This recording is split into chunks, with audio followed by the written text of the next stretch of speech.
Okay then, it may be a little bit past the sell-by date, but I'm going to take a quick look at all the contests that went down at Glory 30 Los Angeles, which recently went down on the 13th of May. The event kicked off, or first of all, before we do that, let's have a quick laugh at, if you watched the Super Fight series from the start, you would have heard that for the first couple of minutes you would have heard the production truck, the director, was shouting, I think it was anyway, shouting out his instructions for the first few minutes. There's always a production snafu or two when it comes to Glory shows, and this one was no different, but nonetheless, it was a quick laugh for a minute or two. They did find the end of it, the cause of it, and solved it pretty quick, but it was pretty humorous. But anyway, the first contest, let's get on to the meat and drink of the chat. Light heavyweight division, Warren Thompson. I thought he should have got the decision over Manny Manchar, but all three judges voted 2 rounds to 1, 29-28 for Manny. Manny, a product of the Sasa Prapa gym. Malay Pet, since I think he's relocated to the US and has, but for a little while now, has been training fighters, and Manny Manchar is one of them. Not a natural fighter, if I'm quite honest, but he tries his heart out and he got the decision. And this, I think that's his second, was it his third Glory debut? I've definitely seen him, maybe he fought for Lion Fight, but I've definitely seen him fight on TV before. Middleweight division, Mike Lemaire, the French Rock, he does get a lot of fights for Glory, but all credit to him, he won every round against Carl Roberson, 30-26, that's how I had it. All the judges had it the same as well. Carl has his second appearance for Glory now. I'd be honest, I don't think he's quite cut out for high-level kickboxing, despite that controversial fight with JLB, Jerome Labana, but Jerome Labana is down to his final drips and drags of what he had left of his fighting career. The Super Bantamweight, moving on to the third fight at Glory 30. Super Bantamweight, first ever women's fight in the Glory. It was the title tournament begins at the Super Bantamweight division. Tiffany Van Soest was a bit too classy for Esma Haas. Esma's only 18 years of age, and she appeared to have some kind of footwear issue or balance issue. She kept losing her feet throughout the contest. Tiffany looked a different class in the first round, switched stance to that for that knockdown. Wonderful piece of footwork that was to get that. But then she, I wouldn't say coasted, but she seemed more than happy to get the decision victory. Another 30-26 on all cards, that's how I had it. Then we moved on to the heavyweight division. Oh god, that's all I can say about this one. Guto Inocencio and Brian Dawes. I wouldn't say anything bad about the fight too much because it was a stinker, but one thing I want to say is I'm going to call bullshit on the Glory, whoever it is who's calling or doing the Glory punch stats, strike stats that is.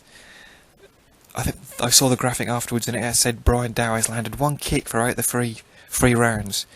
And I watched it, I watched the first minute back, and I think I counted 5 kicks in the first minute that Dawes landed. And a few times in the past now, I've thought to myself that whoever it is doing these Glory strike stats is either incompetent or biased. And I think that's definitely the case looking at this one. But anyway, the less said about that, the better. Guto Inocencio did score an amazing victory last time out, but not so much the case this time. And Dawes, I want to talk quickly, just briefly, about that eyelid of his. He seems to have a drooping eyelid. I think it's his left eyelid. And I'm thinking back that David Reed, and if anyone can remember, David Reed won a gold medal in boxing for the USA at the 1996, I think it was, Olympics, off the top of my head. And he suffered with a drooping eyelid, and he did actually go on to win a world. I think he won the WBA light middleweight world championship. He had to retire in the end, because of reasons pertaining to a drooping eyelid. In fact, I think his final fight of his career was he was thrashed by a guy who really shouldn't have been able to lace up his boots. But I'm just wondering about how serious that is. I mean, it's okay fighting in countries and venues where there's no jurisdiction, as it were, say in the US, like Nevada. Could Brian Dawes fight in Nevada? It'd be interesting to find out if he could or couldn't. But anyway, that's a short little rant of mine. Moving on to the middleweight division, Joe Schilling and Jason Wilness rematch. A bit of an anticipated one, and it was a good fight.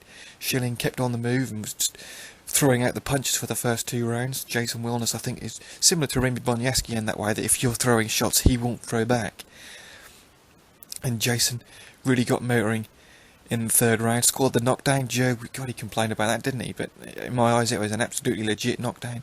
After 3 rounds, I had it 28-28, as did one of the judges. I'm not going to complain too much about 2 judges scoring at 29-27 in favour of Wilness, but Joe really did let the side down, didn't he, at the end of the contest? Really started complaining bitterly to the anyone who listened, really, I think it was. He was on home ground, and I think he obviously thought he should have got the victory, but there are ways and means of doing it, I think, and this isn't one of the ways of doing it. And much more than that, in the post-fight interview... Well, let's talk about his pre-fight interview, first of all. He conducted an interview with ESPN's Whitney Miller. And you saw the good side of Joe Schilling, you really did. But then he had his pre-fight interview in the event with Todd Grisham. And that was very bizarre. And then, he kept saying the word toe, didn't he, over and over again, it seemed like to me. And then after the fight, he then goes over to Jason Wilness and says, "This is what a toe injury looks. This is what a broken toe looks like." I thought, oh, what a dick. Total dick move. And in a way, I'm glad he didn't get the victory, but I don't want to shit on him too much because he is a good fighter, and I think Glory need him. But was that the last fight of his Glory contract? I think it might have been. But I think Glory have said that before, actually, so we'll see where it goes. Then it was the welterweight qualifying tournament.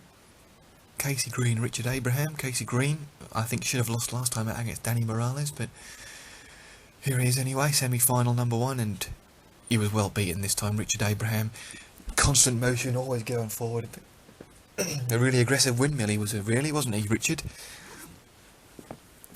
And the second semi-final saw Francois Rambang and Danny Morales.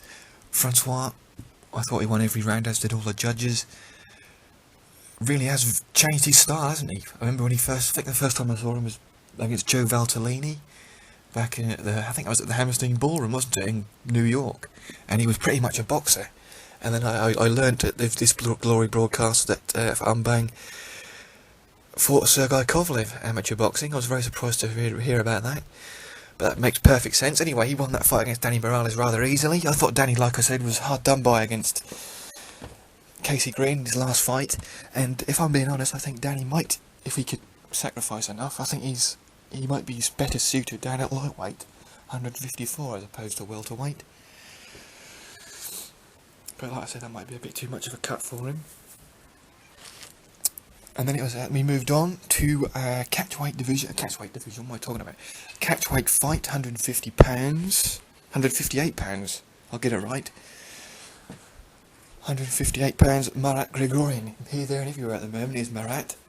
He's got a fight scheduled. I think it's for Legend of MI. He's got a fight scheduled for Kunlun Fight. He's got a fight scheduled for Wulin Feng. Fight scheduled all over the place.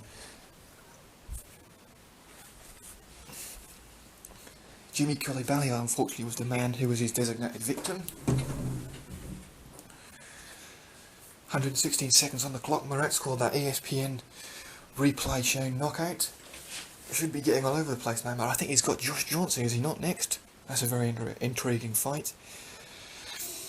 And Glory really pushing him hard as he's a member of the Hammers Gym. Don't blame him, he's very exciting and one of the best fights to watch in Glory at the moment. And it was the qualifying tournament final. Richard Abraham and Francois Rambang. I scored the bout 30-27 to Francois Rambang. I thought he was very effective all throughout the fight. Abraham did not start coming forward pretty much, but he was outworked and, in my opinion, outskilled. However, the judges didn't agree. 29-28 and 30-27 for Richard Abraham. The 30-27, I don't agree with that whatsoever. That was ridiculous. Rambang, like I said, thought he deserved the decision, but Richard Abraham will be going forward into the next contender tournament to see who's going to be taking on Nicky Holtzkin. I don't think it's going to be Richard, to be perfectly honest, and if it is, it's not going to be too pretty for him, I don't think. But Richard proved me wrong, Maximus. I'm sure you can. And the main event, Simon Marcus and Dustin Jacoby. Simon making the first defence of his middleweight championship. I had him winning every round with the 2 knockdowns. That makes it 50-43 to Simon. The judges, 47-46 and two 48-45, which means that you take the knockdowns away, that 2 judges gave Dustin Jacoby 2 rounds. 1 judge actually had him winning the fight if you don't include the knockdowns, which was bizarre. Simon, what can I say? He got the job done, and the knockdowns definitely caught Jacoby, the first knockdown anyway, caught Jacoby unawares. And like a few people thought that Dustin might make the fight a bit awkward, could make it intriguing with that roughhouse, dirty boxing style which he's probably got from MMA. Wasn't to be really, was it? Simon, for all his faults, and he's got plenty, he did do the job. But when he smothers his own work, doesn't he? And his hands are constantly down, and I don't like his footwork. But that might just be me. But he is the Glory middleweight champion. He frustrated Artem Levin enough. He's not a kickboxing fighter, is he? I don't think, Simon Marcus. I think he's a Muay Thai guy who's getting the better offers under kickboxing rules. But I think in summary, this was really a tide you over type of show, getting you ready for Glory 31, which is the big one, isn't it, really? Sitthichai and Robin van Roosmalen rematch. I'm really looking forward to that one. Like everybody else, I think I scored the Sitthichai as the winner of the first one. And it was expected to be Ismail Lont and Rico Verhoeven, but Rico was playing free agency for all he can, quite rightly so. Gotta get the money when you can. Instead it's going to be Heshdy Gerges is back. Looks like he's back in Amsterdam. I thought he was a persona non grata as far as Amsterdam was concerned, but that's not the case. Ismail Lont and Heshdy Gerges.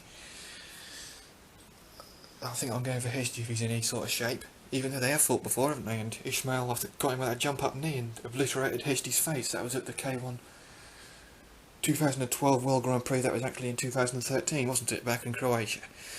Anyway, that's by the by. That's going to be one. I might take a preview of Glory 31 near the time. Anyway, if you've listened to this one and enjoyed it, more fool you. Not really. Gloves up, chin down. Check me out on YouTube and Facebook and Google+. Thank you very much. Oos.